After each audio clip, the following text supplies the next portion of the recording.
الله صلى الله عليه وسلم يا أيها المشتاقون بنور جماله صلوا عليه وآله وصحبه ولجميع المؤمنين والمسلمين كلهم أجمعين.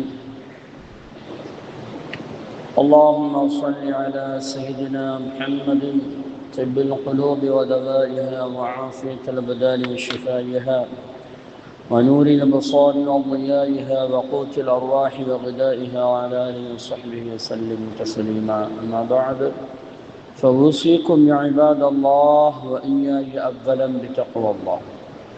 قال الله تعالى في القرآن العظيم والفرقان الحميد: أعوذ بالله من الشيطان الرجيم. بسم الله الرحمن الرحيم. وقل رب زدني علما. قال رسول الله صلى الله عليه وسلم: خيركم من تعلم القرآن وعلمه، أو كما قال عليه الصلاة والسلام. صدق الله العلي العظيم وصدق رسوله النبي الكريم ونحن على ذلك من الشاهدين والشاكرين الحمد لله رب العالمين. அளவற்ற அருளாளனும் நிகரற்ற அன்புடையோனுமாகிய அல்லாஹுவின் திருநாமத்தால் ஆரம்பம் செய்கின்றோம். புகழ் அனைத்தும் அல்லாஹு ஜல்ல ஷானஹு தஆலா அவனுக்கே உரித்தாகுக. ஸலாத்தும் சலாமும் நமது உயிரிலும் மேலான உயிருக்கு உயிரான கண்மணி நூறு முஹம்மதின் ஸல்லல்லாஹு அலைஹி வஸல்லம் அவர்களின் மீதும் அவர்களுடைய குடும்பத்தார்கள், சத்திய சஹாபாக்கள், தாபிஈன்கள், தபா தாபிஈன்கள், நபிமார்கள், ரசூலுமார்கள், குத்துபுமார்கள், வலிமார்கள், நல்லோர்கள், நாதாக்கள், ஷுஹதாக்கள், உலக முஸ்லிம்கள், குறிப்பாக நம் அனைவர்கள் மீதும் நம்முடைய பிச்சிலங்கள் கியாமத்து நாள் வரை வரக்கூடிய அனைவர் மீதும் குறையாது குன்றாது என்றென்றும் உண்டாகட்டுமாக. ஆமீன். கண்ணியத்திற்குரிய இஸ்லாமியர்களே, அல்லாஹு ஜல்ல ஷானஹு தஆலா நம்முடைய சிறிய பெரிய அனைத்து பாவங்களையும் மறைத்து மன்னித்து நன்மைகளாக மாற்றித் தருவானாக. நமது உயிரிலும் மேலான உயிருக்கு உயிரான கண்மணி நூறு முஹம்மதின் ஸல்லல்லாஹு அலைஹி வஸல்லம் அவர்களுடைய மேலான அன்பையும் ஷஃபாஅத்தையும் அவர்களுடனும் இறை நெருக்கத்தை பெற்ற நல்லடியார்களுடனும் சேர்ந்து வாழும் பெரும்பாக்கியத்தையும் இன்மையிலும் மறுமையிலும் நமக்கும் நம்முடைய சந்ததிகளுக்கும் அல்லாஹ் ரஹ்மான் தந்தருள்வானாக. உடல் ஆரோக்கியத்தை கியாமத்து நாள் வரை நிரந்தரமாக்கி தந்து அவனுக்கு பொருத்தமான ஒரு செழிப்பான ஒரு கண்ணியமான உயர்வான வாழ்க்கை, அச்சமற்ற ஒரு வாழ்க்கையை அல்லாஹு தஆலா நமக்கும் நம்முடைய சந்ததிகளுக்கும் தந்தருள்வானாக. திடீர் மரணங்கள், திடீர் ஆபத்துக்கள், வானம் பூமியுடைய சோதனைகளிலிருந்தும், சிறு வயதிலே மௌத்தாகுவதிலிருந்தும், கடன்களிலிருந்தும், வட்டி வாங்குவது கொடுப்பதிலிருந்தும், வட்டி கடன்களிலிருந்தும், ஆஸ்பத்திரியுடைய சிரமங்கள், சோதனைகள், துன்பங்கள், அனைத்து விதமான தீமைகளிலிருந்தும் வல்ல ரஹ்மான் நமக்கும் நம்முடைய சந்ததிகளுக்கும் பாதுகாத்து அருள் புரிவானாக. கண்ணியத்திற்குரியவர்களே, அல்லாஹுடைய மிகப்பெரிய கிருபையால் நமது இந்திய திருநாட்டில் நம்முடைய மாணவர்கள் +2 முடிச்சுட்டு மார்க்குகள் நேற்று வெளியாகி சந்தோஷமாக இருக்கிறார்கள். யார் அதிக மதிப்பெண்கள் எடுத்தார்களோ அவர்கள் சந்தோஷமாக இருக்கிறார்கள். யார் ஃபெயிலாக போனாங்களோ அதில் பாஸ் ஆகுவதற்கு என்ன வழிகள் இருக்கிறது என்பதை அவர்கள் தேடிக்கொண்டு இருப்பார்கள். அருமையானவர்களே,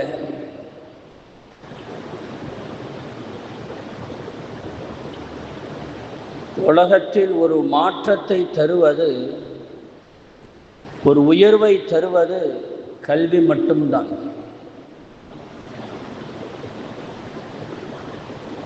ஒரு மனிதனுடைய வாழ்க்கையில் மிகப்பெரிய திருப்புமுனை, ஒரு வெற்றியை, ஒரு உயர்வை தருவது கல்வி மட்டும்தான் கொடுக்கும் என்பதை குர்ஆன் ஆணித்தனமாக சொல்லித் தருகிறது. கல்வி இல்லை என்று சொன்னால் அவனுக்கு எந்த மதிப்பு மரியாதையும் உலகத்தில் கிடையாது. ஆனால் இன்னைக்கு நிறைய படிப்பறிவு இல்லாதவர்கள் தான் இன்னைக்கு ஆண்டு கொண்டு இருக்கிறார்கள். ஆனால் அதெல்லாம் ஒரு கொஞ்ச காலத்துக்கு தான் அந்த புகழும் இருக்கும், புகழ்ச்சியும் இருக்கும். அதோடு அது மங்கி போகிறது. ஒரு புகழும் ஒரு புகழ்ச்சியும் நிரந்தரமாக இருக்க வேண்டும் என்று சொன்னால் அந்த கல்வியோடு சார்ந்து இருக்க வேண்டும். அப்பொழுதுதான் அது மிகப்பெரிய உயர்வை தரும். அல்லாஹும் குர்ஆனில் அதை ஆணித்தனமாக சொல்லித் தருகிறார்.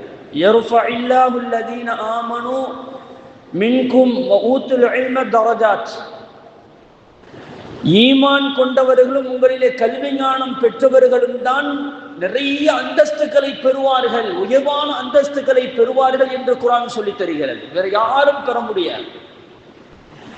சஹாபாக்கள் என்ற அந்த பட்டம் இருக்கிறது, அது கல்வியை கற்றதினால் ஏற்பட்ட ஒரு பட்டம். அது வேற யாருக்கும் அந்த பட்டத்தை கொடுக்க முடியாது. அவர்கள் எவ்வளவு பெரிய அறிவற்றவர்களாக வாழ்ந்தார்கள் என்று வரலாற்றுகளை பார்க்கும் போது, அதாவது இப்படியெல்லாம் மனிதர்கள் வாழ்ந்திருப்பார்களா என்று ஒரு சிந்தனை தோன்றும். அந்த அளவுக்கு அவர்கள் மோசமானவர்களாக வாழ்ந்தார்கள்.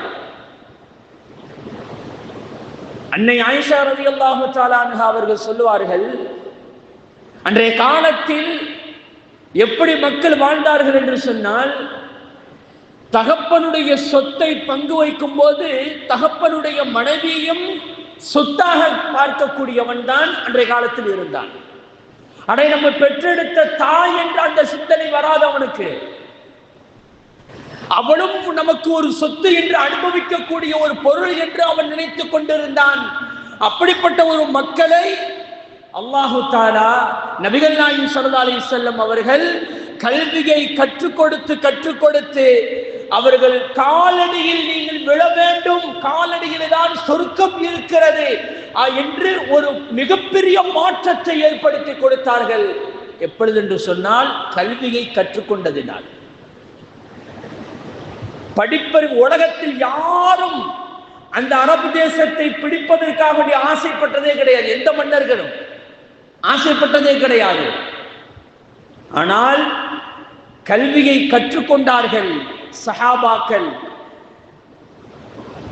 கல்வியை கற்றுக்கொண்டதினால் மிகப்பெரிய ஒரு மாற்றத்தை, உலகத்திற்கு அரசாட்சி எப்படி ஜனநாயகத்தை ஆள வேண்டும் என்ற மிகப்பெரிய பாடத்தை கற்றுக் கொடுத்தவர்கள் சஹாபாக்கள்.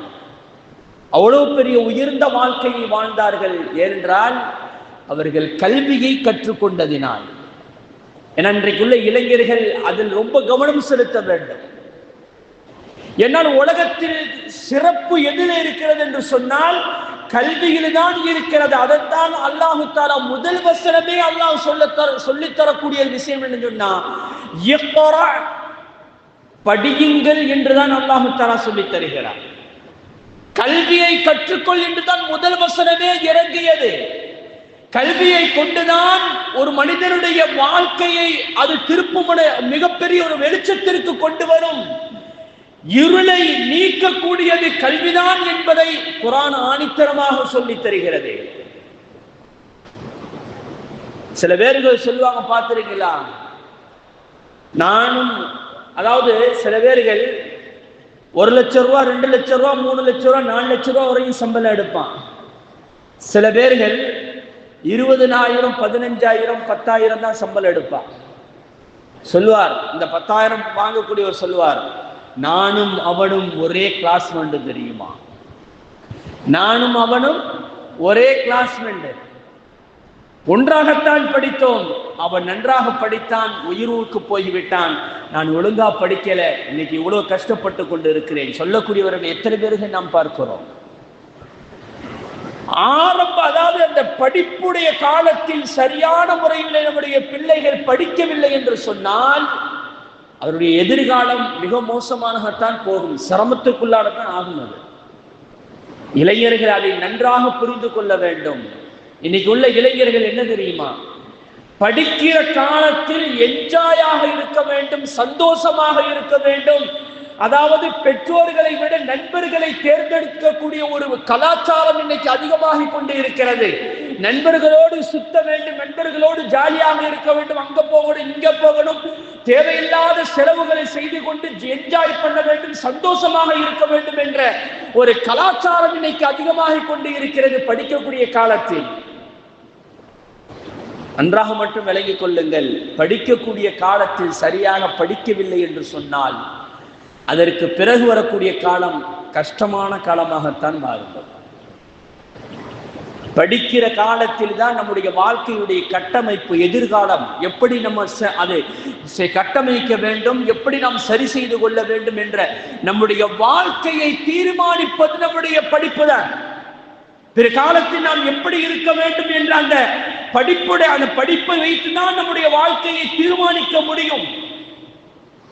படிக்கக்கூடிய காலத்தில் நாம் கவனமாக படித்தோம் என்று சொன்னால் நிச்சயம் உயர்வான இடத்திற்கு நாம் போக முடியும். அந்த படிப்போடு சேர்ந்து இறையச்சத்தையும் நாம் வளர்த்து கொள்ள வேண்டும். இறையச்சம் இல்லாத படிப்பு எந்த முன்னேற்றத்தையும் நமக்கு தராது. அது பாவத்தின் பக்கம் தான் போய் சேர்க்கும். அது இறையச்சத்தை நாம் வளர்த்து கொள்ள வேண்டும். இன்னைக்கு உலகத்துல, இன்னைக்கு இந்தியாவில் அதிகமாக ஊழல் செய்தவர்கள் யார் என்று சொன்னால் படித்தவர்கள் தான் செய்யறாங்க. படித்து மேல் பதவியில் இருக்கக்கூடியவர்கள் தான் மிகப்பெரிய தவறுகளை செய்து கொண்டிருக்கிறார்கள். நம்மள சின்னால இருக்கும்போது 50 கோடி ஊழல் செய்தால் அது பெருசாக பார்க்கப்படும், 500 கோடி ஊழல் செய்தால் அது பெருசாக பார்க்கப்படும். இன்னைக்கு அப்படி அல்ல, 50,000 கோடி 1,00,000 கோடி ஊழல் செய்து விட்டு அவன் ஓடிவிட்டான் என்று சொல்லக்கூடிய இந்த அவலநிலைக்கு காரணம் என்ன தெரியுமா? படித்தவர்கள் தான் இன்னைக்கு அந்த தவறுகளை சர்வசாதாரணமாக செய்து கொண்டு இருக்கிறார்கள். ஏனென்றால் நம்முடைய படிப்பில இறையச்சம் இல்லாமல் போய்விட்டது. நம்முடைய வாழ்க்கைக்கு உயர்வு இருக்க வேண்டும் என்று சொன்னால் இறையச்சத்தை அங்கே சார்ந்து இருக்க வேண்டும். இறையச்சம் அங்கே சார்ந்து இருக்குமையானால், நம்முடைய படிப்போடு சேர்ந்து இருக்குமையானால் அந்த படிப்பு நம்மளுக்கு மிகப்பெரிய உயர்வை தரும் என்பதில் எந்த விதமான சந்தேகமும் கிடையாது. ஆகவே இளைஞர்கள் நாம் இந்த வாழ்க்கையில, அதாவது மிகப்பெரிய திருப்புமுனை காலகட்டம் இது. தன்னுடைய எதிர்காலத்தை கட்டமைக்கக்கூடிய ஒரு காலகட்டத்தில் நம்முடைய வாழ்க்கையை சரியான ஒரு பாதையில் பறக்கும் தீர்மானித்து நாம் போக வேண்டும். நம்முடைய வாழ்க்கையை இறையச்சத்தோடு நாம் சேர்க்க வேண்டும். ரசூலுல்லாஹி ஸல்லல்லாஹு அலைஹி வஸல்லம் அவர்கள் மதீனாவுக்குள்ள போன உடனே முதல் செய்த ஒரு கட்டமைப்பு என்ன தெரியுமா? மனிதர்களை இறையச்சத்தோடு சேர்த்தார்கள், அல்லாஹ்வோடு இணைத்தார்கள், குர்ஆனோடு தொடர்பு படுத்தி ஆக்கினார்கள். அதனால தான் அவர்கள் இந்த அளவுக்கு உயர முடிந்தது. அதனால தான் இந்த அளவுக்கு உயர முடிந்தது. நம்முடைய பிள்ளைகளுக்கு ஹலாலை ஹராமை சரியான முறையிலே கற்றுக் கொடுக்க வேண்டும். சஹாபாக்களுக்கு ரசூலுல்லாஹி ஸல்லல்லாஹு அலைஹி வஸல்லம் அவர்கள் கற்றுக் கொடுத்த முதல் பாடம் அது. இறையச்சத்தை கற்றுக் கொடுத்தார்கள். இது ஹலால், இது ஹராம் என்று அவர்கள் விளக்கி கொடுத்தார்கள். சஹாபாக்கள் எப்படிங்க? வியாபாரம் தான் செய்தார்கள், உலகம் முச்சூடும் வியாபாரம் தான் செய்தாங்க. அந்த வியாபாரத்துடைய அழகை பார்த்து, அவர்களுடைய நேர்மை பார்த்து தான் உலகமே இஸ்லாத்தை ஈர்க்க ஆரம்பித்தது, இஸ்லாத்தின் பக்கம் வந்தது. ஏன்? நாயகம் ஸல்லல்லாஹு அலைஹி வஸல்லம் அவர்களுக்கு நேர்மையை கற்றுக் கொடுத்தார்கள், இறைவனோடு இறையச்சத்தை கற்றுக் கொடுத்தார்கள், இறைவனோடு எப்படி தொடர்பு படுத்துவது என்ற அந்த இறை அச்சத்தை அவர்கள் கற்றுக் கொடுத்தார்கள். அதனால தான் சஹாபாக்கள் இன்றும் பேசப்படுகிறார்கள் நம்முடைய படிப்போடு சேர்ந்து. அதான் அல்லாஹ் தஆலா சொல்கிறான், யர்ஃபஇல்லாஹு அல்லதீன ஆமனு மின்கும் வ ஊத்துல் இல்ம தரஜாத். முதல்ல ஈமான் கொள்ளுது. ஈமான் கொண்டவன் தான் இந்த உலகத்திலேயே சிறப்புக்குரியவன், உயர்ந்தவன். அந்த ஈமானோடு சேர்ந்த ஒரு கல்வி ஞானத்தை நீ கற்றுக்கொள், ஒரு படிப்பறிவை நீ கற்றுக்கொள். அதனால் இந்த உலகத்தில் நீ உயர முடியும் என்பதை அல்லாஹ் தஆலா சொல்லி தருகிறார். இன்னைக்கு டாக்டர் படிப்பு உயர்ந்த படிப்பு. இன்னைக்கு எத்தனையோ மருத்துவம் இன்னைக்கு வியாபாரமாக மாறிவிட்டது தெரியுமா? எத்தனையோ மருத்துவம். அதாவது இந்த கொரோனாவில் பாதிக்கப்பட்டு இருக்கும் போதுதான் அது தெரிஞ்சு அதனுடைய வியாபாரம் எந்த அளவுக்கு இன்னைக்கு நடத்தப்பட்டது அப்படின்னு. அந்த ரத்தம் உறைஞ்சு போகக்கூடாது என்பதற்காக வேண்டி ஒரு ஊசி ஒன்று போட்டாங்க, தொடையில போடுவாங்க. அதுக்கு அந்த ஊசியை அவன் கொண்டு வர்றதுக்கு எவ்வளவு அந்த ஃபார்மாலிட்டிஸ் தெரியுமா? முதல்ல காசை கட்டிடல எவ்வளவு தெரியுமா? 3 ஊசி 3 விலை. ஃபர்ஸ்ட் 40,000, அப்புறம் 45, அப்புறம் 55, கடைசியில் 58,000 வந்துருந்துச்சு 4வது ஊசி வாங்கும் போது. ஆனா அதுல அசல் விலை எவ்வளவு தெரியுமா? கவர்மெண்டுடைய விலை 500 ரூபாய்க்குள்ளதான். எந்த நேரத்தில் எப்படி வியாபாரமாக மாற்றப்பட்டது என்பதை அப்பொழுதுதான் விளங்க முடிந்தது. அதனுடைய அசல் விலை இன்னைக்கு. ஆனால் அதே நேரத்தில் அந்த படிப்போடு, அந்த டாக்டர் படிப்போடு கல்வி ஞானமும் சேர்ந்து, அதாவது இறையச்சமும் சேர்ந்து இருக்குமையானால் அது எவ்வளவு பெரிய உயர்வையும் நன்மையும் சேர்த்து தரும் என்பதை அப்பொழுதுதான் பிடிக்கும். அதாவது அந்த ஈமானுடைய உணர்வு, ஈமானுடைய சக்தி, ஈமானுக்கு எவ்வளவு பெரிய பவர் இருக்கும் என்பதை அப்பொழுதுதான் உணர முடிந்தது. அது இன்னைக்கும் அந்த கொள்கையில் இருக்கக்கூடியவர் இருக்கத்தான் செய்கிறார்கள். நேர்மையான முறையில் அதாவது டாக்டர்கள் தொழிலை செய்யக்கூடியவர்கள், சேவையை செய்யக்கூடியவர், அது தொழில் என்று சொல்லக்கூடாது, சேவை என்று தான் சொல்ல முடியும், சேவை என்று தான் சொல்ல வேண்டும். ஆனால் அது சில நேரங்களில் வியாபாரம் மாற்றும் பொழுது அங்கு ஏன் இறையச்சம் இல்லாத ஒரு சூழல். அப்போ நம்முடைய படிப்போடு சேர்த்து இறையச்சம் அங்கே சேர்ந்து விடுமையானால் அது மிகப்பெரிய உலகத்திலே உயர்ந்த தரஜாவுக்கு போக முடியுது. உலகத்திலேயே இந்த இந்திய திருநாட்டில் படிப்புடைய அந்த கட்டமைப்பை உருவாக்கி கொடுத்தது யாரு தெரியுமா? டாக்டர் அபுல் கலாம் ஆசாத் அவர்கள். அவர் தான் முதல் கல்வியுடைய அமைச்சராக இருந்தவர்கள். ஆனா இன்னைக்கு என்ன தெரியுமா மிகப்பெரிய வேதனை? அவருடைய பாடத்தையே எடுத்துட்டாங்க, அவருடைய பாடத்தையே எடுத்துட்டாங்க. ஐஐடி மிகப்பெரிய அந்த இன்ஜினியருடைய அந்த கட்டமைப்பு, இன்ஜினியர் படிப்புடைய கட்டமைப்பு எல்லாத்திற்கும் ஒரு பாடம் வகுத்து கொடுத்தவர் டாக்டர் அபுல் கலாம் ஆசாத். இதுல வேதனை என்ன அப்படின்னு சொன்னா, அந்த பெயரை கூட சொல்ல தெரியாத இளைஞர்கள் இன்னைக்கு நிறைய பேர் இருக்கிறாங்க. அந்த பெயர் கூட தெரியல.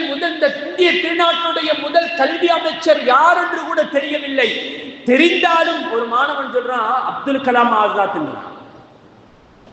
எவ்வளவு பெரிய வேதனை தெரியுமா?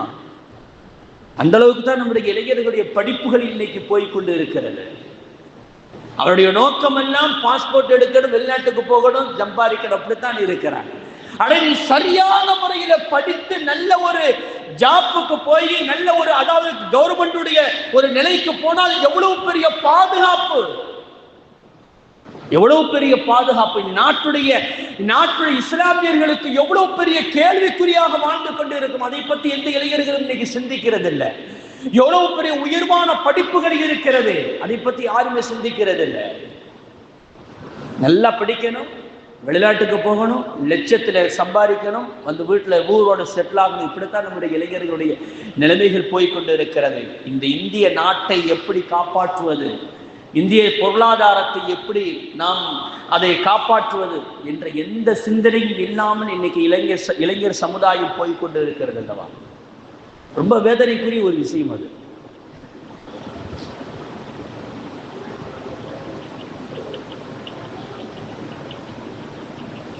அதாவது படிப்பு அப்படின்னு சொன்னா காலத்துக்கு தோதுவான படிப்புகளை எடுத்து படிக்கணும். இந்த காலத்துல எப்படிப்பட்ட ஒரு படிப்பை படிக்கணும், அது ரொம்ப முக்கியமான ஒன்று. நம்முடைய உஸ்தாத் அவர்கள் சொன்னாங்க,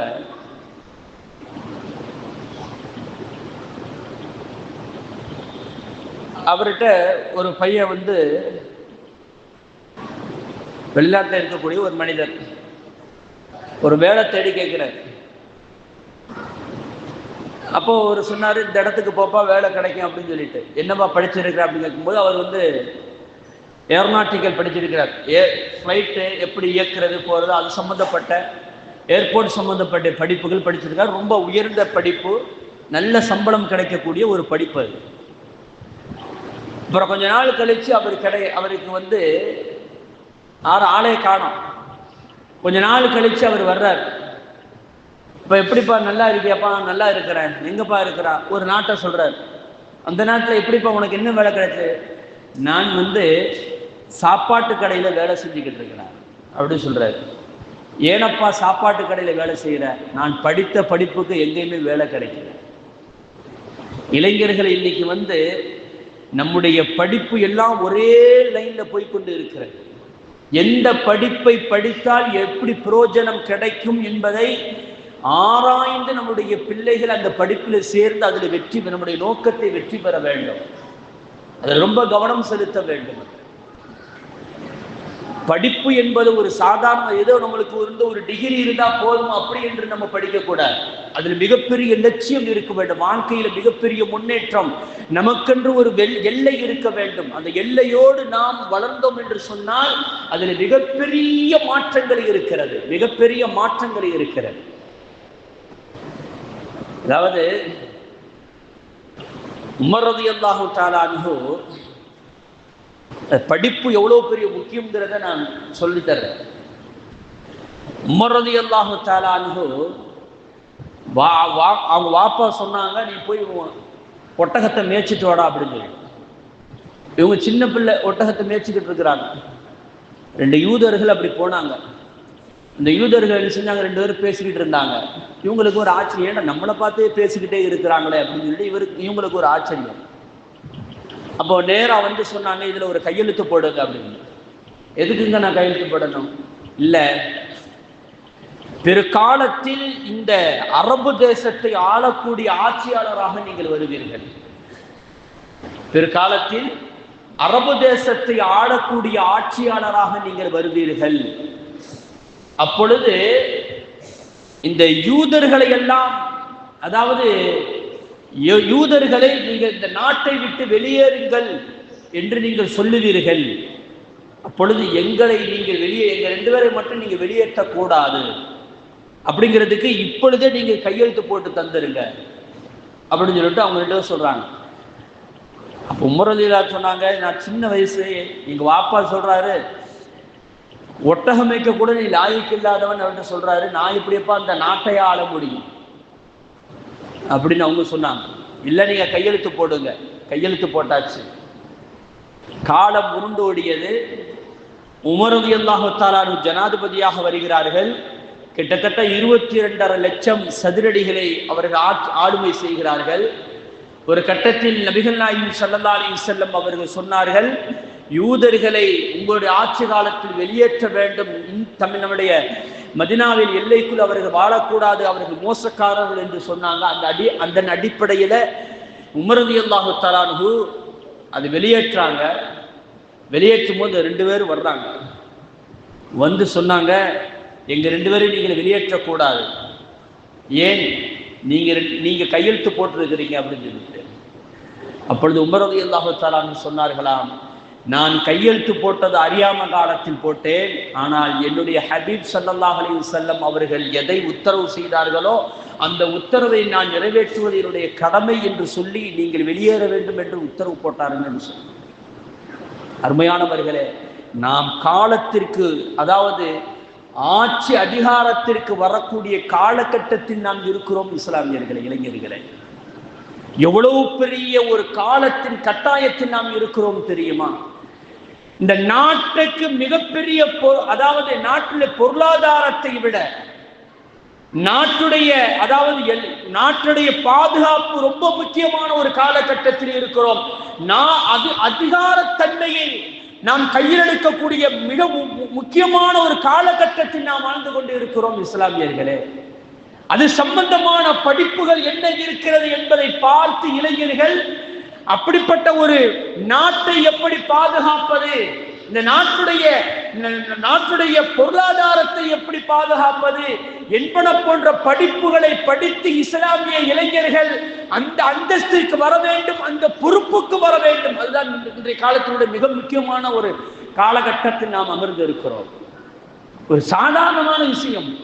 அதாவது நன்மை மனிதன்கிட்ட நேர்மை இருந்துச்சுன்னு வைங்களேன், எவ்வளவு பெரிய எதிர்ப்பு வந்தாலும் ஒன்றும் செய்ய முடியாது. அது பார்க்கறதுக்கு அந்த எதிர்ப்பு இருக்கிறத அது பார்க்கறதுக்கு மிகப்பெரிசா தெரியும், ஆனா பயப்பட வேண்டிய தேவை கிடையாது. அல்லாஹ் தஆலா சொல்றான், அடே அந்த பொய் இருக்கிறது பத்தியா, எதிர்ப்பு இருக்கிறது பத்தியா, எப்படி தெரியுமா? ஜபதர் ராபியா என்று அல்லாஹ் தஆலா சொல்லி தருகிறார். ஜபதர் ராபியா, அது எப்படி தெரியுமா? ஜபதர் ராபியா என்ன? அல்லாஹ் தஆலா சொல்லுவான், அந்த நன்மைக்கும் தீமைக்கும் உண்டான உதாரணத்தை சொல்லும் போது, மழை இருக்கிறது இல்ல, இந்த மழை நன்மை, உண்மை. மழை பெய்கிறது, ஒரு மேற்கு பகுதியில மழை பெய்கிறது என்று சொன்னா, இந்த பள்ளத்தாக்கில் இருந்து கொண்டு, அதாவது பள்ளத்தாக்கில் இருந்து கொண்டு மனிதன் அந்த மேட்டு பகுதியில் பார்க்கும்போது அப்படியே பயங்கரமான மழை பெய்யுதுரா அப்படின்னு சொல்லிட்டு அப்படியே ஆச்சரியப்படுவான். எதை பார்த்து ஆச்சரியப்படுவான்னு சொன்னா, அந்த மழை பெய்யும் போது தண்ணிக்கு அந்த மழை அந்த பள்ளத்தை நோக்கி வரும்போது தண்ணீர் தெரியாது, அதனுடைய நுரை தான் அப்படியே பெருசா தெரியும்.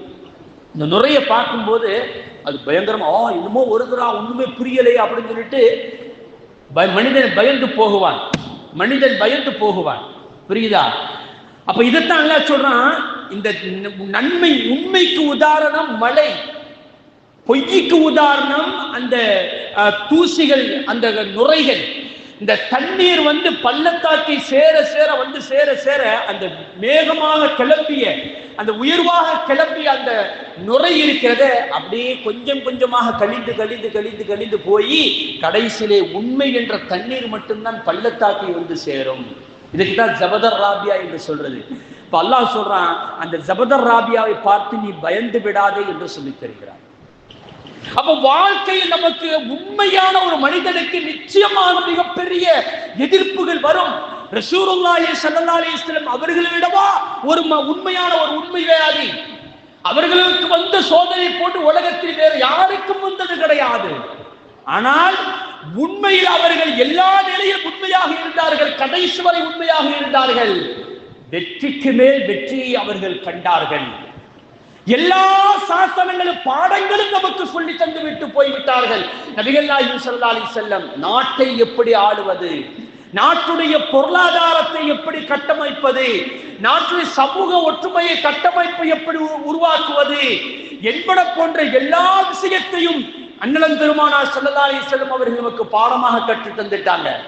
அதை எடுத்து அதை வாழ்க்கையை நடைமுறைப்படுத்துவதற்கு தான் இன்னைக்கு நம்முடைய இஸ்லாமியர்கள், இஸ்லாமிய இளைஞர்கள் முன்னுக்கு வரணும். யாரும் முன்னுக்கு வர்றதில்லை. ஒரே ஒரு சின்ன விஷயம் பாருங்க, நமக்கு தெரியும், மதுரை ஆதீனம்,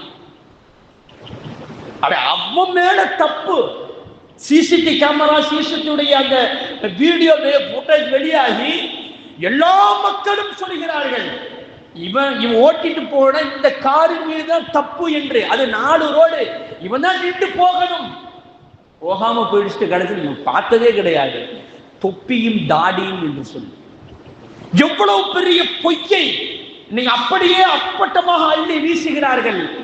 இந்தியாவுடைய இஸ்லாமியர்களுடைய எல்லா விஷயம் எவ்வளவு நன்மைகள் செய்தாலும் அது வெறும் தவிடுபடியாக ஆக்கப்படுகிறது தெரியுமா? அதற்கு சேர்த்து ஊடகங்களும் ஒத்து ஊதி கொண்டு இருக்கிறது. எவ்வளவு பெரிய எதிர்ப்பு நாம் இருக்கிறோம் தெரியுமா? ஊடகங்கள் நமக்கு எதிராக இருக்கிறது. அதை பொய்யான விஷயங்களை திரும்ப திரும்ப பரப்பப்படுகிறது, அதை உண்மை என்று பரப்பப்படுகிறது. அதான் ஒருத்த ஊடகங்களை பார்த்து ஒருத்தர் நேற்று முந்தா நாள் ஒரு கேள்வி கேட்பேன். டெல்லியில் ஒரு பையன் கேள்வி கேட்டாங்க, பாகிஸ்தானை தாக்குதல் செய்கிறது இந்தியா, இது உங்களுக்கு பிடிக்குதா இல்லையா? எங்களுக்கு பிடிக்கல. ஏன் பிடிக்கல? இந்தியாவிலும் மனிதர்கள் தான் வாழ்கிறார்கள், பாகிஸ்தானிலும் மனிதர்கள் தான் வாழ்கிறார்கள், ஏன் அவர்களை நாம் அடிக்க வேண்டும் என்று சொல்லும் போது உங்களுக்கு வெக்கமாயா இல்லையா? உனக்கு வெக்கமா இல்லையா? நம்ம நாட்டை அவன் அடிச்சான், ஏன்னா பகல்காம்ல கிட்டத்தட்ட 28 பேரை சாகடிச்சிருக்கிறான், அவனுக்கு வெக்கமையா இல்லையா அப்படின்னு சொல்லும்போது அவன் அழகான ஒரு கேள்வி கேட்டான். இந்துக்களையும் இஸ்லாமியுடைய வெறுப்பையும், இந்துக்களுக்கும் இஸ்லாமியர்களுக்கும் வெறுப்பு பேச்சை நீங்கள் ஊடகங்கள்ல போடுறீங்களே, பத்திரிகையில போடுறீங்களே, உங்களுக்கு வெக்கமாயா இல்லைன்னு கேட்டிருக்கான்.